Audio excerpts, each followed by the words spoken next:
Hi, I'm John Niehaus, Director of Program Development for the National Association of Flight Instructors. I'd like to welcome you to a partnership presentation by Gold Seal Online Ground School and the National Association of Flight Instructors, one that we call The Impossible Turn: Myths, Mistakes, and Misconceptions. Our discussion today will be led by owner and chief instructor of Gold Seal Online Ground School, Russ Still, and NAFI board member, writer, and airline pilot, Brian Schiff. Now, this is a discussion that you probably have heard a lot about over the last few years, and unfortunately, we have found that while some conversations have been really great and informative, some have also sown misconceptions and disinformation. And today, Russ and Brian hope to dispel the myths and disperse some truth that might help you should you find yourself in the unfortunate position to need it. Now, without further ado, Russ, can you start us off? I sure will. And John, thanks for giving us that lead in. And just because you led the thing in, you're still going to be a part of this. So thanks. And I will say that you and Brian and I have tried to do this for several times. There was always one thing or another that kept putting it off. So I'm really glad that we're finally able to kind of put it together.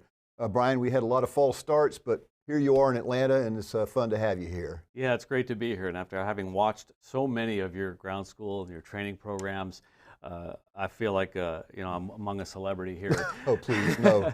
But definitely a great instructor, and one that we can learn a lot from. We have conversations together. I know that we had some phone calls that we thought were going to be 10 minutes about the topic and turned into, how long were we on the phone? Yeah, at least an hour. We did that numerous times, and after about the third of those, I think we finally decided we're not going to have any trouble at all pulling this broadcast off.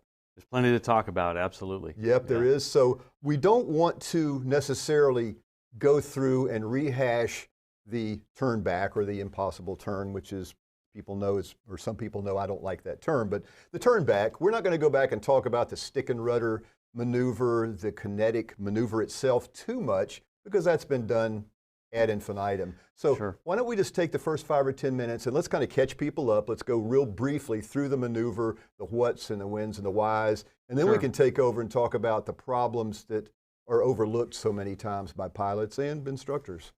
Okay, I think it would be fair to start out by saying that the golden rule has always been for so long that if you lose an engine shortly after takeoff, you go straight ahead. You don't turn around. You can ask anybody who learned to fly years ago, what do you do if you lose an engine after takeoff? And the answer is, we go straight ahead. Don't turn back. The problem is, and well, my father had this happen in 1957, and he was trained to go straight ahead, and as soon as his engine failed, he immediately turned back toward the runway. Yeah, famously. Famously, and he made it, fortunately, or I wouldn't be here today.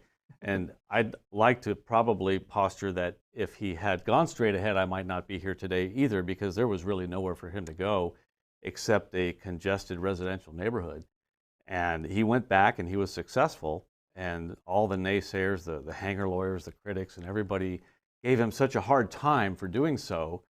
It prompted him to start a decades-long study into the topic. Well, I did it and I made it, and if I hadn't, and if I had followed that rule of thumb, that I may not be here today. So he started studying this topic, and he learned there are times when a pilot should turn back, when it would be less hazardous to do so.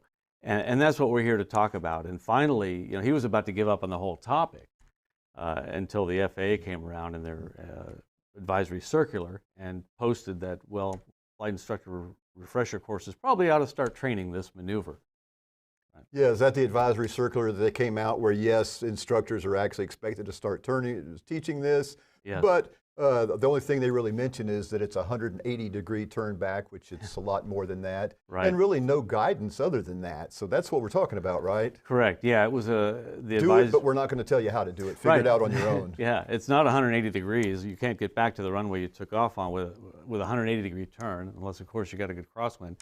So it's more turning than that, but not only that, yes, you have to teach it, but we're not going to give you any guidance as to what to teach or how to do it.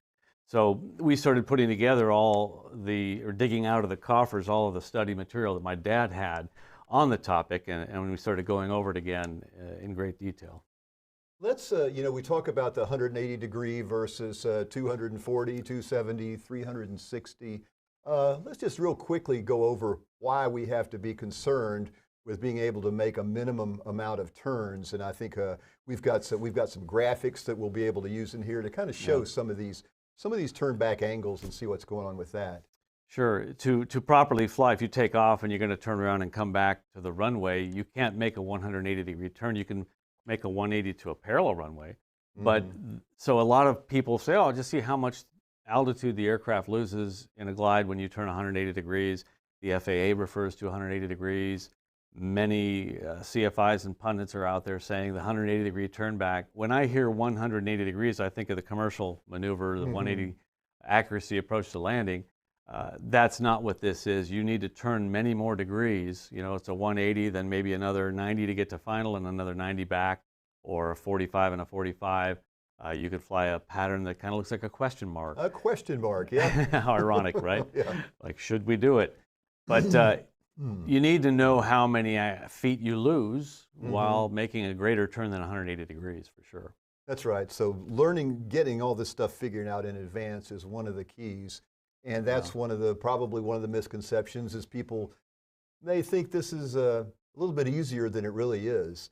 And they've been told that, well, in my Cessna 172, if I reach such and such an altitude, I can turn back to the runway, and that's that. And that's where people can get themselves in trouble. Yeah, many pilots have thought that, lost their engine, and attempted the turn back because it's instinctual, and it's more than just turning. And when I first went up and tried the maneuver, I was surprised to learn that it took me several times, and I'm not going to admit to you how many times it took before I actually had the maneuver down pat to go from a VY or slightly slower speed climb at full power to lose the power, lower the nose, and start a 45-degree bank turn. So fly best glide a 45-degree bank turn. That's a lot of pitch change. It's a lot of force dynamics and a lot changing. And it took me a while. It probably took me 5 or 6 times of trying that before I could do it the same way every time and yield the same result. So if you've never done it, I'd like to say that you're probably not going to be able to do it well. And it's a surprisingly precision maneuver. It's especially if the adrenaline's flowing. Once you drop this nose down with zero airspeed and you're trying to go to a precise bank angle and a precise airspeed, it's difficult to do. I mean, we're used to being sloppy and flying plus or minus 5 degrees of bank or 5 knots of airspeed. We are. And where I fly. Yeah. I guess I am. Yeah, I aim for better, but that's about what I do That's too. right, but we can get away with that. Right. Where those kind of differences can be the difference between not making it. Correct. It has to be a precision maneuver. So differentiating the stick and rudder maneuver from other things that we'll be talking about. Let's talk about some of the accident statistics on why, at least common knowledge or common conception is that it's better to go ahead rather than turn back. We know that during the takeoff phase of flight, the takeoff and early departure phase of flight is about where I believe 20 to 25% of fatalities occur, at least in Part 91 flight. Now, not in the airlines and the military so much because they're better trained. But that particular section of the profile is a problem. So we've got some statistics here. We got these from EAA, put these together, I believe from NTSB reports. but it kind of gives us an idea on where the amount of flight time is spent and where people have problems. Yeah, and I think what stands out to me right there are the two tall red columns at takeoff and landing. Sure. Obviously, that's where we're the busiest. It's where the most changes are happening, and it's the time when, you know, the takeoff time. I think at the airline we call it a critical phase of flight, and so we therefore have a sterile cockpit at that point. But this is a critical phase where you have a high workload, a high dynamic, and then on takeoff, arguably, you're testing your engine at a high power setting for the first time, and a lot can go wrong, and a lot does go wrong there. Yeah, and I think I said 20 to 25% fatalities. I probably should have said more accurately of accidents occur based on what I'm seeing here. But Right. at any rate, that takeoff period is a real problem area that people have to be ready for. Right. So you think that kind of covers on what the impossible turn is, and now we can get into some of the misconceptions about it? Sure. The turn is, and I don't like the name impossible turn either. There are times when it's Attaboy. when it's impossible. You know, if you take off and you lose an engine at 50 feet above the ground, arguably you're not going to turn around. You're going to land straight ahead. If you have a pretty good climb rate, you lose your engine at 3,000 feet, and you're relatively close to the airport, you can turn and fly back toward the airport. There's nothing impossible about that. If you did a really shallow climb and you're too far and too low, of course, you're not. Well, somewhere in between that 50 feet and the 3,000 feet becomes a line where now it's okay, it's possible. That's right. So I think that's what we're here to talk about. Let's take a look at this takeoff profile graphic, and we can kind of expand on that idea and possibly give people Sure. a reference on what we're talking about. So the airplane first takes off, and this is the lowest risk area of the flight. This is the point where if you have a problem, you stop. Loss of directional control, noise in the cockpit, smoke. At some point, you're in the air, and as long as there's enough available runway, then you land on remaining runway. And we have it color-coded here because that's the moderate risk area. Now we've entered what is the highest risk portion of the flight. You don't have any runway to land on in front of you. You're too low to have many options, and possibly none other than to land straight ahead. Crash land straight ahead, Exactly. the best you can. Yeah, exactly. So that's the most critical part of possibly the entire flight under VFR conditions. Eventually, the airplane will get to a high enough altitude where other options start to become available. You can turn into a wider pie slice. You can, at some point, you'll have enough altitude, like you were talking about at lunch today, where we can actually turn all the way around us. Now, we may not be able to make it back to the airport, but we're in this area where we have a lot of options. Let's move on to the next picture, which is shows these in a little bit more detail about what we're going to be doing in these four areas of the profile. And there we are. Okay, so once again, the white area, the low risk area. Here, if we have a problem, stop the airplane. It's low risk, and I might add also on that a lot of pilots are triggered to go. They're armed to go, and if something goes wrong, they just don't abort the takeoff when they should. That's the time to be evaluating your engine, your airplane, anything going wrong, and be prepared to reject the takeoff. Sure. If everything's just not perfect, and don't wait, because a little weird noise or vibration at that point might translate into something really bad in the red zone. Yeah, it's low risk. Take advantage of it. A door pops open. Right. Just reject the takeoff, come back around, fix your problem. The moderate area is what we talked about here. This is where you have runway remaining. And then we get into the red area, and the graphic says the impossible turn lives here. Well, this is one time when that term, impossible turn, is 100% accurate. Because if a turn back was available here, it wouldn't be impossible and it wouldn't be in the red area. So this is the area when you cannot make it back. At some point, there's a height that we're going to talk about, and it varies from one airplane to the next in different conditions, but where it might be possible to turn back to the airport depending on a variety of conditions. So Correct, and at that time is not the time to try to figure that out. before takeoff. Yeah, this has to be done on the ground. It has to be practiced ahead of time. And like you said, no two airplanes are going to perform alike. No two pilots are going to perform alike. Every takeoff at every airport and in the weather condition and pilot an airplane, every takeoff has its own fingerprint. And that needs to be evaluated before takeoff, and the decision needs to be made. I've heard some instructors give the advice that plan on the engine failing after takeoff and be ready for it. And when it doesn't, it didn't happen. I guess I'll continue on. Yeah, yay. And otherwise, when it happens, you go, oh, there it is. I'm ready for it. Here's what I'm going to do. And that decision height, that altitude we're talking about, is something that we've discussed before, that I've discussed before, and pilots can figure out what that is. Yeah, and even things like being aware of what if there's a crosswind on the takeoff, being aware of which side it's coming from. If you don't think of that during a normal takeoff and you suddenly lose an engine at 800, 900, 1,000 feet, now you've probably forgotten where the wind was coming from. But I always say to myself, I have a problem on it, turn left, or I'm going to turn right. I'm going to turn into the wind. So that's something I do on the ground, because if I don't do that before I take off, if I get the winds wrong and I do want to do a turn back, there's a 50-50 chance that I'm not going to make it. Right. Because if we turn downwind with the wind, we get blown away from the airport, as you know. Yeah, the turn should be into the wind, and a pilot should be aware of that ahead of time. And the pilots who get into their airplane, like you and I get into our cars, are the ones that are unprepared. And when something happens, it turns catastrophic. If you're having a little bit of yellow stripe down your back and you have a little bit of fear, there's nothing wrong with that. An appropriate level of fear makes you keep asking, okay, what if? What if this happens? What if that happens? Okay, here, it's planned beforehand. I know the wind is from the left, so if I have an engine failure after takeoff, terrain permitting, I'm going to turn to the left. I might let that wind drift me to the right a little bit, and then if I lose the engine, I'll turn back in. There's nothing wrong with being paranoid about it happening, planning for it, and then if it doesn't happen, oh well, all your plans can just, go out the window. Yeah, so planning beforehand is key. Another big one is having practiced or having been trained properly to do this before attempting it.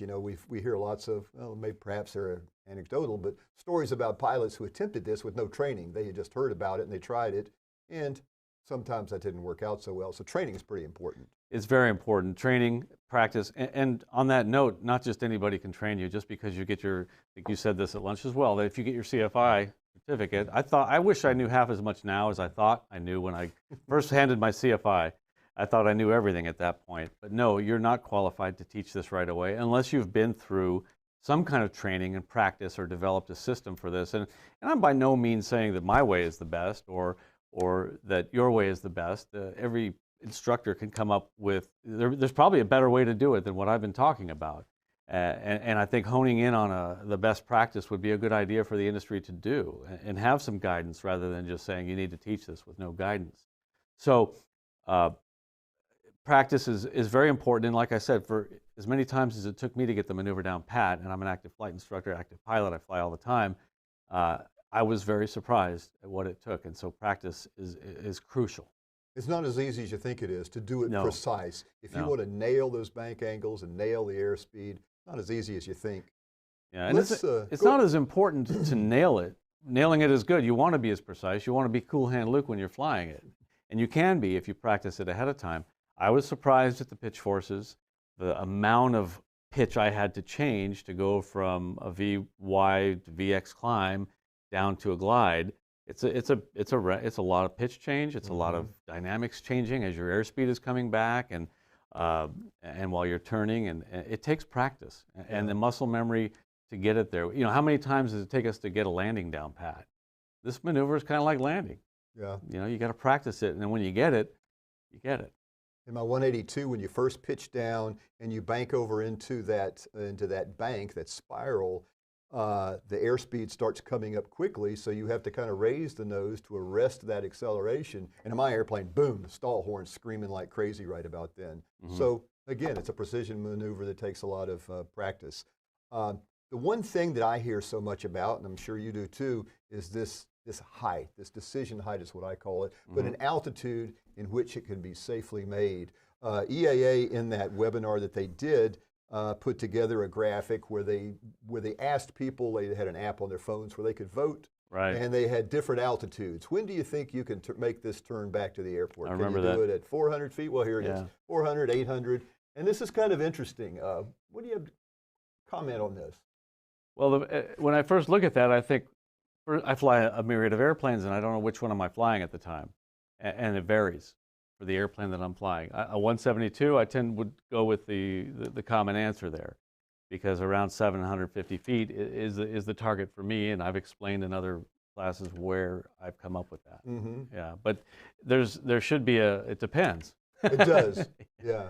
Yeah, so it depends, and you can't just say at any airplane that I fly or any airport out of which I'm flying in any wind conditions or terrain that I'm going to do it between 800 and 1,000 feet. You just can't have a blanket rule like that. Every takeoff is different. Yeah, so when your buddy tells you that if you're in a 172 and you're at 850 feet, you can do this, it's probably bad advice. I would think so, yeah, because it's not always going to be the case. Yeah, a big thing that has always kind of bothered me about, and I would say none of the above if I was voting on this, it depends on factors such as your climb angle. You know, you and I are both big fans of it's all about the angles, as you've said. Right. Let's take a look at how climb angle versus your glide ratio, your gliding angle coming back, makes a difference on whether or not you can make it back to the runway, because it's not just altitude, it's also all about the angles. Correct. So we've got okay, we're going to have a little video here where we're going to watch it and see it, but let's talk about the angles. So when you depart, well, basically you've got a climb angle and you've got a glide angle. Mm-hmm. And if you can climb at a steeper angle than you can glide, odds are you can make it back, depending on the wind conditions at the time. So if you have a strong wind, you're not going to want to do this anyway. Mm-hmm. Two things would be big red flags for me: a strong headwind and a short runway are two things that would really caution me against doing this, because they have their own risk factors. So if you can climb steeper than you can glide, basically you can do it. Climb steeper than you can glide. You absolutely have to stay above that return glide angle on your departure out. And you have to allow enough room too to do this turn to kinetic maneuver, the stick and rudder maneuver, Right. to get turned back inbound. You're going to lose a lot of altitude in that. When you finish that, you still have to be above or on that glide ratio coming back in. Correct. And I flew this at one point to see those two angles. I flew it in a 172 and utilized a Stratus and ForeFlight and captured the data of my flight. This was in a 172 and I was flying with about a 3 to 5 knot headwind. And this picture actually describes how I calculate the target altitude. I just do a gliding 360-degree turn, and how much altitude do you lose there? And the reason 360 degrees is because of what we discussed earlier. Somewhere between 270 and 360 is the amount of turn it's going to take to get back to the runway. If I was going to be wrong on that, I'd rather be wrong toward the 360 side. So in a 172, it's about 450 feet after you've perfected the maneuver. Yeah. Mind you, I've done this. The first time I did it, I lost 700 feet. The next time I might have lost 600 feet, then maybe 500, then 500 again. And I got it down pat and I lost 450. So if I call it 500 in a 360-degree turn, then I add a 50% fudge factor to that. That's for density, altitude, for a different weight of the airplane, for different winds, for all of the things that the naysayers write in about and say, well, you didn't account for this or you didn't account for that. I add 50% to that. So a 500-foot altitude loss in a 360, I add 50%, and I come up with 750 feet. And that's me with my technique. If you do it and practice it and you find that you can't do it without losing less than 600 feet, well, then add 300 and make it 900 feet your altitude. Add whatever fudge factor you want. You can double it. Just have a point where the decision is made. Yeah. But back to that flight that I was telling you about, I tracked everything that I did. Yeah, we've got, you can see, I've seen the graphic, you can see where you took off, you can see the angle, Yeah. you can see the angle when you came back and compare the two. Right, and I just looked at the data in ForeFlight, just opened as a KML file, looked in ForeFlight, and you could, in Google Earth, and you can click on the profile, you can click, right click on your track and click on the menu, you'll see View Vertical Profile. Yeah, that's it. There we are. So you look at the vertical profile, and you can see that my climb angle, just by looking at it, is steeper than the glide angle. Now this was taking off toward the west with about a 3 to 5 knot headwind right down the runway. So that's about what yielded this. And as I climbed out, I 750 feet, pulled the power back, made the turn back, lined up with the runway, and touched down. You can see where I lifted off and where I touched down, and they're pretty close. But I did touch down earlier, so that also tells you why a short runway is going to be more difficult, because there's little room for error, and usually you can't get back to the point where you actually lifted off from. Yeah, I like this graph because I've been looking for a way to try to describe this to people, and I could never quite put it together, but having seen this, now I know how to describe it. the blue line, the upper line is your climb angle. It's clearly a steeper angle than your return angle is. So that whole time, it doesn't, you can make it back to the airport. Had you ever gotten below that return glide ratio, though, glide, the radius, the angle, you couldn't have made it back. So it's all about the angles. Right, and that was a 45-degree turn. That was with a headwind right down the runway at about 5 knots, and it was flown at the best glide speed for a 172. I will also note that on this picture you can see there's nothing but fields around the airport. Mm-hmm. And I'm going to say with emphasis that if you're flying out of this airport and you lose an engine, this is not the airport where you're going to do a turn back. I'd utilize one of these beautiful fields out here and not even attempt to turn back to the runway. Yeah, I get you. This idea, though, that there's a certain magical altitude that says you can or cannot make it back. Let's just say that it's you have determined that in your Cessna 172 you can make the turn back at 800 feet, but you climb out at a very shallow climb angle. It doesn't matter, and by the time you get to that 800 feet, it doesn't matter because you're just too far from the airport. Right. You are then below the return glide angle. Correct, and that's why my father has come up with a rule of thumb that you need to cross over the departure end of the runway at least 2/3 of the altitude that your turnback altitude or your observed altitude loss altitude minus the fudge factor. Yeah, that confirms that you're on a steep enough climb angle. Exactly. So if you cross over the end of the runway at 1 foot and then a mile later you're at 2 feet and then a mile later you're at 3 feet, well, now you're 3 miles from the runway at 3 feet high. That is an exaggeration, but that shows you that your climb angle is too shallow to make it back. Yeah. Or the runway is too short to make it back. So whenever we talk about a decision height or a turn back altitude, we really need to keep in mind of what was the climb gradient that got you there. Correct. You can't just take off. If you're at one of these airports where there's nowhere to go, nothing but a very congested residential area or rough terrain, and your only surviving move is to get back to the runway, then that needs to be pre-planned. You need to know ahead of time, okay, this is my altitude. I'm going to turn this direction. And I'm going to climb so as to put everything in my favor, Sure. climbing at a speed somewhere between Vx and Vy. You're not going to do a high-speed cruise climb right after liftoff in that scenario. Gotcha. There was a Mooney that departed the Rio Linda Airport out in California, and this was probably 10 or 12 years ago, and we've got some video from this. It was taken at, the video was shot from a security cam at a high school.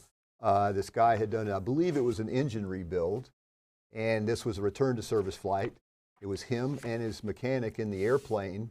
So let's see if we can get this video up here. It's black and white, and let's just take a look at how it went. So he departed runway 35, and there he is in the white circle.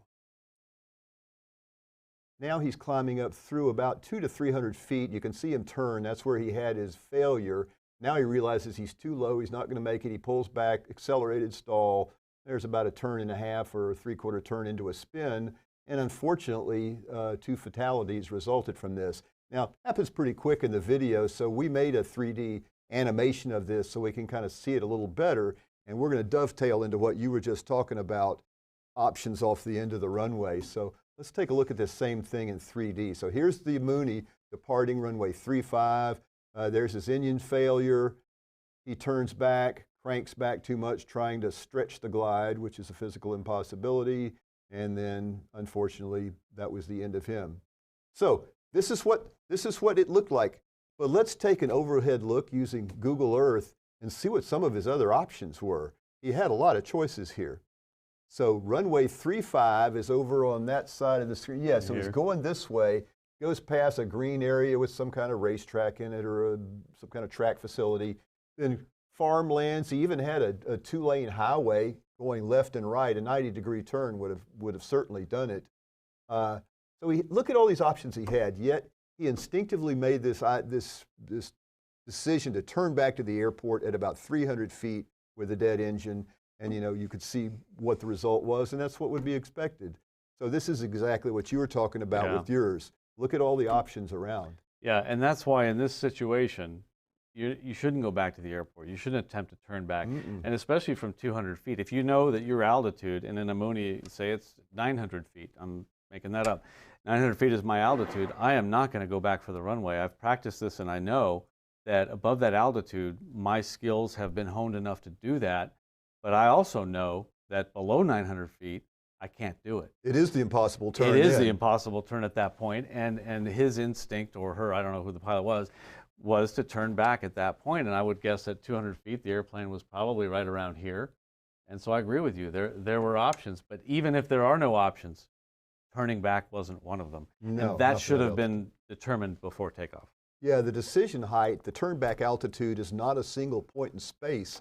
It's an altitude, but it's also a horizontal position. And this is where your window to turn back or do some other solution opens. Yes, so. It does. And it closes as you get further away from the airport. I mean, let's say you're cruising at 3,500 feet. Well, I don't know if you want to climb it very steep up to 20,000 feet, you could still glide back. It's all about the angles. You do that in your 182. I don't think my Citabria can do it. But then you get 50 miles from the airport. Well, now the airport obviously at that point is not an option. So we're talking about a window of opportunity that you just need to be aware of before you take off. Okay, I've got some Facebook comments that came about as a result of us announcing this. But before we get to this, I want to continue on a little bit about this idea about runway geometry. There was another famous, it was a Mooney crash. Well, it wasn't a crash, the guy was successful, but it was a Mooney turnback. I believe it was in Illinois or Indiana. It was in the wintertime. It was snowy on the ground. It's snowy on the ground, yeah. We've got the video, but we don't have it queued up for this presentation. But what we do have is we've got, we'll just show the airport diagram and talk about what happened. That'll be good enough. So he departed his Mooney, I think it was a 20C, I'm not sure, and departing to the south. So yeah, he departed on runway 18 to the south. He had an engine failure off the end of the runway. And it was not a complete failure. He was still getting some kind of thrust, but he probably had a busted cylinder or something similar to what happened to me. He made the decision to turn to the right, back to the airport. He managed to crisscross across. I mean, he had no trouble getting back to the runway. It was almost like he had too much altitude and speed. He managed to get it stopped, and that was great. Didn't hurt his airplane other than the engine damage. But you know, did he make the right choice on this turn? I hate to Monday morning quarterback another pilot because I wasn't there and I wasn't in his shoes. But that caveat given, I look at this and I think, boy, there's a perfectly good long runway right here. And if he'd have turned to the left, exactly like you're showing there, that looks like a better plan to me. And if you give that a little bit of forethought, I think you have that in your head already. And this kind of takes me back to this concept of before takeoff briefing. Correct. Very important. You could have easily briefed this. We've got another image just of this same idea of an airplane taking off on a runway with another option off to the side. So I talk a lot about runway geometry, and it has to do with both are other runways available for you to turn back onto, and also the length of the runway itself. So this is similar to the gentleman in the Mooney departing if he comes back, if he has an engine failure, has to get back for any reason, he doesn't have to turn very far to get back on 14. Yes, less turning is involved to get back to runway 14 than 18. And also if you have a parallel runway over here. Now it's a 180. Sure. It's just made depending on how far apart the runways are. It's like a turn downwind. But on the runway, it doesn't have to be a runway. It can be just an open field. It could be the ground between the runway and the taxiway. Exactly. It could be the taxiway. Yeah, Rod Machado discusses, really pushes that a lot when this topic comes up, that you don't have to make it back to the runway. You just need to get back to, an airport tends to have a lot of clear areas. So if you could just get back to the airport property, you're probably going to survive. Yeah, and not only that, but if you do crash land on the airport property, you're more likely to have some emergency equipment nearby. It's going to be easier to access the crash site. So if you are injured, you're going to get help sooner. Okay, so runway geometry has to do with the availability of other landing areas and other runways. We actually were out doing some videoing about this turnback maneuver. This was about 3 years ago. Ethan, our broadcast director here, was with me. So we were rolling cameras, and we went ahead and at the Cherokee County Airport, which is just north of Atlanta, about 30 miles. So let's take a look at this video and show a simulated one turned back. I tend to use a 30-degree bank angle. That's what I used in this one.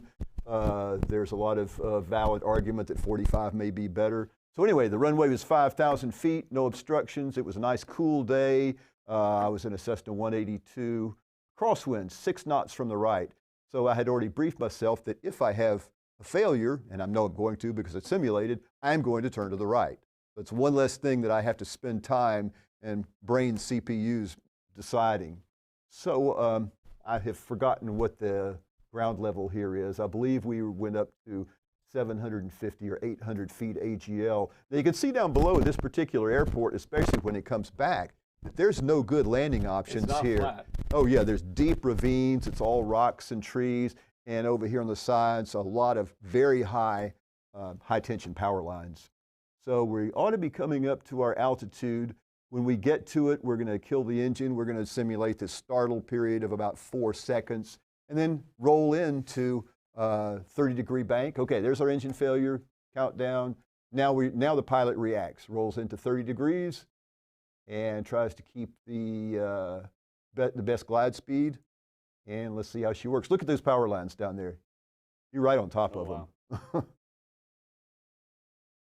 Okay, so ForeFlight gives us another little view of this thing. All right, so we're turned back in on the airport. The runway from whence we departed. Here's a good view of all these. If you come in low here and you don't make it, you're just going into an embankment off the end of the runway. You're going on the fantail of an aircraft carrier. Look at all the rocks down there. So ugly stuff. All right, the PAPI shows we're high, so that's good. Runway is assured, flaps come down, and we're going to get this one down. We're going to use this as an example to talk about runway length and how that has an effect.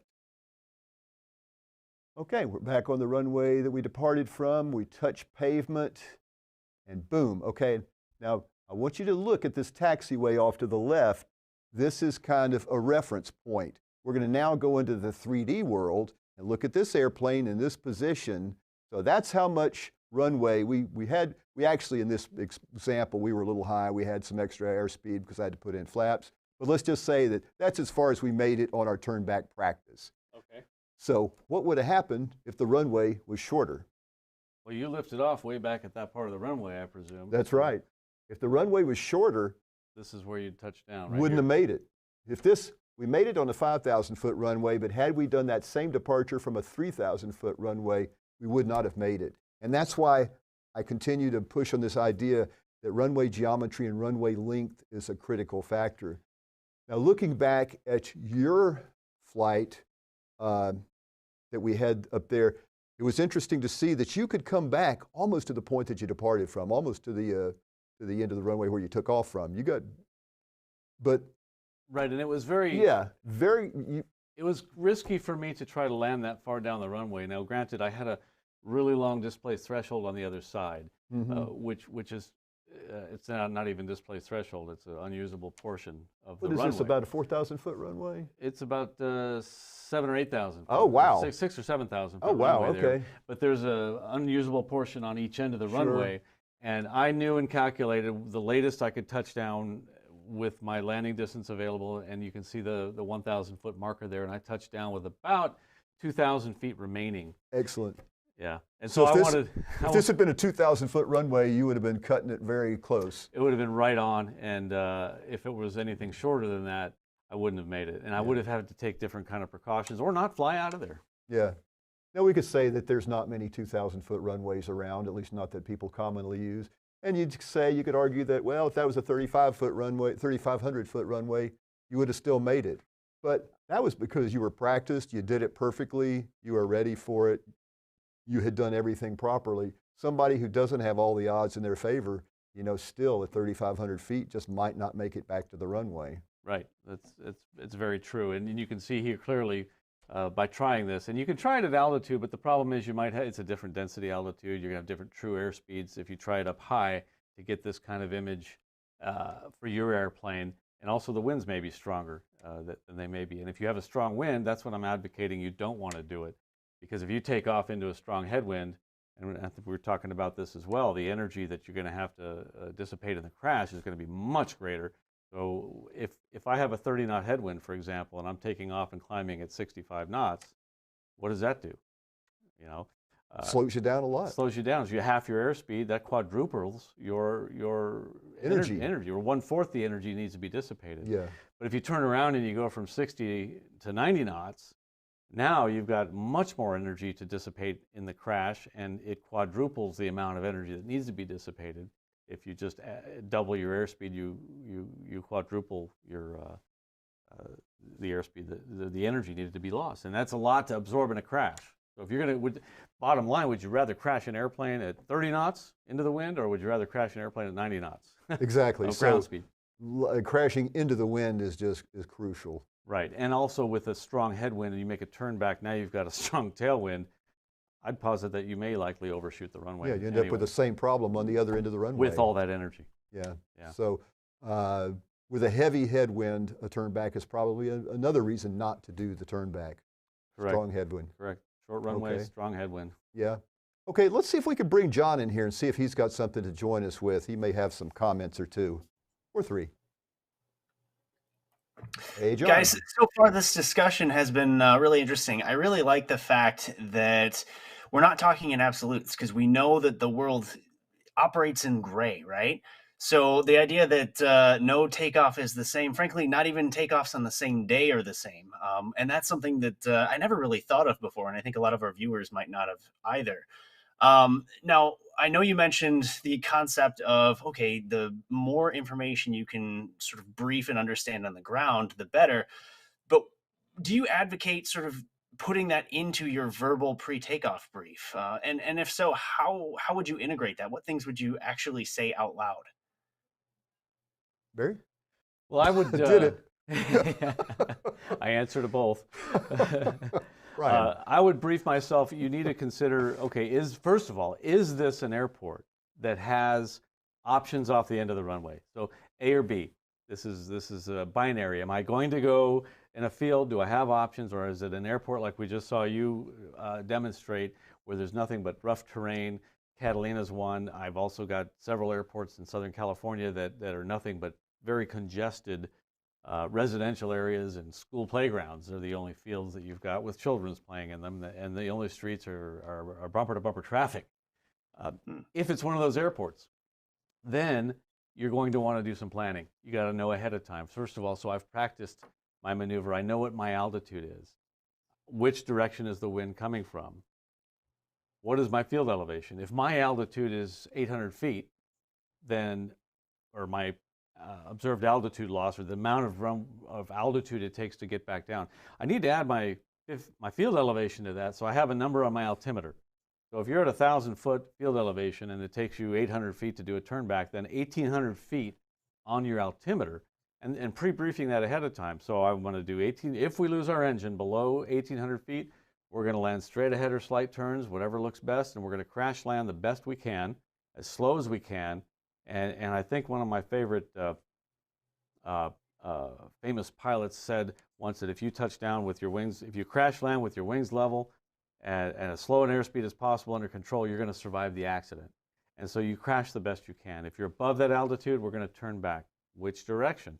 Terrain could affect that. If I have terrain off to one side, I'm going to turn the other way. If I have wind coming from one side, I'm going to turn into the wind. And we're going to brief that ahead of time. That all becomes part of the briefing, and you're ready to do it.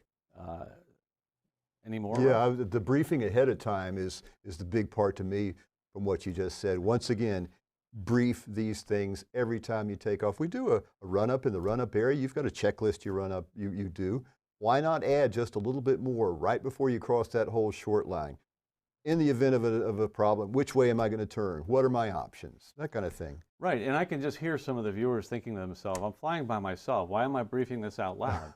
Well, briefing it out loud is actually a very good technique, because it solidifies it in your own mind. It's going to give yourself the technique, the state of mind, and you actually have an inner co-pilot, and that's who you're talking to. And I think briefing it out loud to yourself solidifies that for sure. Yeah, makes it real. Okay, thanks, John.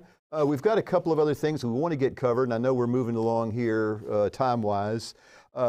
One thing I want to make sure we come back to at the end of going through some of these is this issue about why are some bank angles better than others for the turnaround. But at any rate, one gentleman, this is in one of the CFI groups on Facebook, when we first announced this. He said, the impossible turn, what's the point? My question is, why let this stick inside somebody's head? There are so many possible things to talk about that are real. This kind of reminded me of back when the FAA was not really on board with this. It's not something you're supposed to talk about. It's a controversial issue. Don't even address it to students. So this kind of sounded like that to me, like it's best one of those things. It's a stone we don't turn over. To me, it sounds like putting your head in the sand. Exactly. You know, it's something that is rare, an engine failure on takeoff, but they happen. They're happening a lot. That's probably the most likely time for an engine to fail. And there are certain emergencies for which we don't have time to think about our plan when they happen. If you're in cruise flight and you see your alternator start going a little bit left, you have time to get the book out, read the procedure, take your time and figure out what your plan of action is. Many emergencies, just you have plenty of time. There's no need to hurry. This is one that needs to be premeditated. Exactly. That's why we're talking about it. It's something that we just saw a video of someone who didn't think about it ahead of time and probably never talked about it because he thought it was impossible. But his engine failed, and he instinctually went back to where he thought was a safe place, getting back to that runway. That's where I came from. That's where I want to go back to. And that's an instinct that many humans can't overcome. And the only way to really do it is to plan ahead, to talk about it, to brief yourself ahead of time. Yep, plan for it, train for it, and then brief it. Yeah. Okay, next person said, I think the question was, should you do this and when should you do this impossible turn?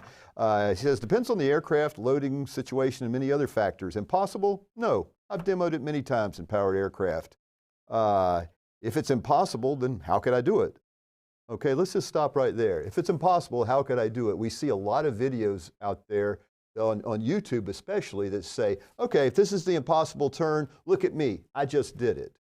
Well, it's not always impossible. It depends where you are in that flight profile, in that departure profile. Correct. And I think that's why you and I both don't like that term, the impossible turn. And maybe it's not even, we shouldn't even say turn back, basically. Sometimes I just say, look, you have enough altitude to turn and fly back to the airport. So you're flying the airplane back to the airport. That's what it is. It happens to be a maneuver that needs some practice because the skills involved are not something that we practice all the time. Yep. Okay, I think John's got something more he wants to add to the conversation. John? Hey guys, thanks. I am monitoring our social streams. We've got a couple questions on here. One of them really came from Tom, and he asked, have you tried this in a complex airplane? What kind of considerations would you have to try a turn back in a complex or retractable gear airplane? That's an outstanding question. Exactly, because now we know where we're going with this. Right, and we've been talking about a 172 or simple airplane, not complex airplane. But some considerations with a complex airplane are going to be, well, you have a landing gear, retractable landing gear, flaps, and a controllable pitch propeller. So those are the considerations. I would leave my gear up until such time as I absolutely knew I could make the runway. I think in that Mooney, we actually saw him put the gear down pretty early. And he landed pretty long anyway in that video you were referring to. Yeah, the one in Illinois or Indiana, the snow. Yeah, he put his gear down about halfway through the turn, but he probably needed it for the drag. Correct. Because he was already overflying the airport. Correct. So I would say consider putting the gear down only at the very end when you know you've got the runway made. And if you think it's questionable, don't put the gear down. You're going to wind up landing shorter anyway. Don't worry about ruining the airplane. People with complex airplanes, I think, are more worried about their airplanes and their engines and their gear. And at this point, the insurance company owns the airplane. Do what you've got to do to survive. That's what this is about. So don't put the gear down until you have to. As far as the propeller goes, if you have the wherewithal and if you've seen this done, pull the propeller back to a low RPM, high pitch setting. It's almost like feathering it in a multi-engine airplane. It drastically reduces the drag, and that's something that you can use to stretch out your glide some more. And in fact, if you're going to overshoot the runway, come in high, push it back in. If your engine is still working and you still have oil pressure and you can control that, of course. And then lastly would be the flaps. The flaps are obviously going to, like the gear, going to wait till the end. You're going to put the flaps down when you need them down. Another technique is to put half flaps down. And if you find you're going to undershoot, put them back up. If you find you're going to overshoot, put them down and use your flaps like you would a throttle if you had power. Mm-hmm. Yeah. let me go back to one of these. So make sure we get these done. All these things are running through my head, and I want to make sure I get them all covered. Okay, so we discussed that everybody's doing YouTube videos saying it's not the impossible turn because I just did it. Well, that depends. Let's see. We have demonstrated this in a Cessna 172 many times, documented various bank angles, and determined that it's quicker at a 60-degree bank to get back. Also, and that's something worth discussing. It is. Also, as already mentioned, stall speed is based on load factor. Yep. In a descent, let the plane come down. Load factor stays near 1. Well, it's only going to stay near 1 if you're accelerating through the spiral. But let's go back to the 60-degree bank angle thing. Sure. And let's work from there back 40, 45, 30, back to a standard rate turn. Okay. So a 60-degree bank angle will, in fact, get you around, and you'll spend a lot less time in the turn and lose less altitude, as a matter of fact.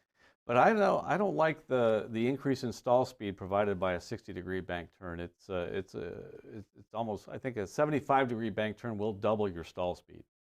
60 degrees will be almost that. So I think it's going to increase it by 75%. If we back it up to a 45-degree bank, now we're kind of splitting the lift and the turning of the wing 50-50, and it increases the stall speed by about 19%. So if you have a stall speed of 55, it's going to make it 65. Or if you have a stall speed of 45, it's going to be even less than that. Backing it up to a 30-degree bank, which you said you prefer, is probably safer because you're really not going to affect the stall speed much at all, but you're going to take a wider radius. There's no right and wrong here, but that wider radius will leave you farther from the airport. And I would say if you got a strong crosswind, maybe that's okay. It's going to probably help you. So there may be a time and place to do that. And then standard rate, I think that's just way too gentle. That's going to take you way too far from the airport. Yeah, and I'm pretty sure that a standard rate turn under these normal, if they are normal, such things, for a turn back or a possible turn maneuver, standard rate turn, you're never going to make it back to the airport because you're going to spend all your time descending half-mile off the end of the runway. And in fact, we were up doing some filming up at an airport up in the mountains on the border of Georgia and North Carolina. This was last year. And there was a gentleman out there, and I could tell he was going out there practicing the turn back. I think he had a Piper Colt or a Tri-Pacer or something like that. Yeah. And I watched him, and he would go climb out, and he would immediately take a little turn off to about 20, 30 degrees off to the right, which that's okay. And then I would see him simulate the engine failure, but he would bank in such a shallow fashion that he just made this big arcing turn around the airport property and then he was still a mile from the airport when he had to give up and put the power in. And I watched him do it again.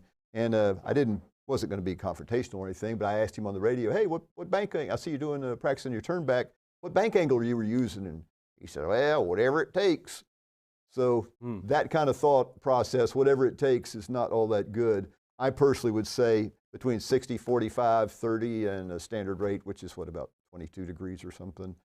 I would rule out 60 degrees and 22 degrees as not good choices. Well, if you're at best glide speed, I know that from teaching instrument students, that's the only time I do standard rate turn. And even in the pattern, I think most pilots will do a 30-degree bank, which is twice a standard rate. And a standard rate is a function of your true airspeed.